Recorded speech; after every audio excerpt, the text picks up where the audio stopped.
Hey, this is Bob Feick reporting in on yet another overcast Southern California day, filling in for Steve McCauley. Over the years, Steve has been encouraging me to write a book, pretty much based on all the experiences I've had, all the trials I've been through year after year, all the struggles that I've had to go through, and the lessons that I've learned. Well, little does Steve know that I've been taking notes and doing just that, little by little, putting it together. And because I have been through a lot of trials and a lot of pain, a lot of suffering, I have come to a place where there were times when I actually questioned God's love for me. And so I started doing some thinking about that and some research about that more and more. So just in a nutshell, do you know that there's 4 kinds of biblical love named in the Bible, in the Greek? They are agape love, God's agape love. Well, we generally know what God's agape love is. God's agape love tends to be, an unconditional love that he gives and has for everybody. He died for everybody. He treats them equally.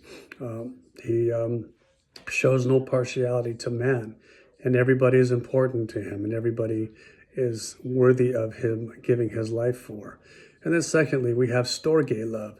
Well, storge love is a familial love. It's a type of love that a family would have for one another. Brothers for sisters, parents for children, children for, their aunts and uncles. But it's selective for the family. And then thirdly, we have phileo love, which is a friendship type love. The type of love a couple friends would have for each other, the type of love I would have for my brother, Steve McCauley. We love each other as brothers. And, why do we do that? Because we have similar interests. We have similar thought patterns. We have the same heart for people getting saved and the Word of God. That puts us on the same time frame or page, let's say. Did you know that Abraham was a friend of God? Abraham believed God and it was counted to him unto righteousness. And what did it take for him to be a friend of God? Well, Abraham trusted God. He believed God. He had faith in God, and he obeyed God. And in doing so, guess what? God called him a friend, and that's because they were on the same wavelength and the same pathway together.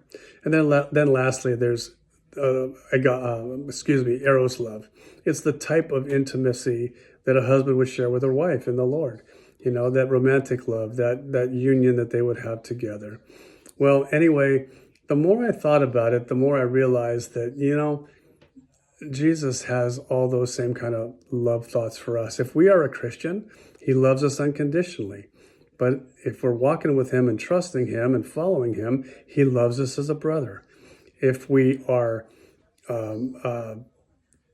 in him, we're his family. We're part of his family.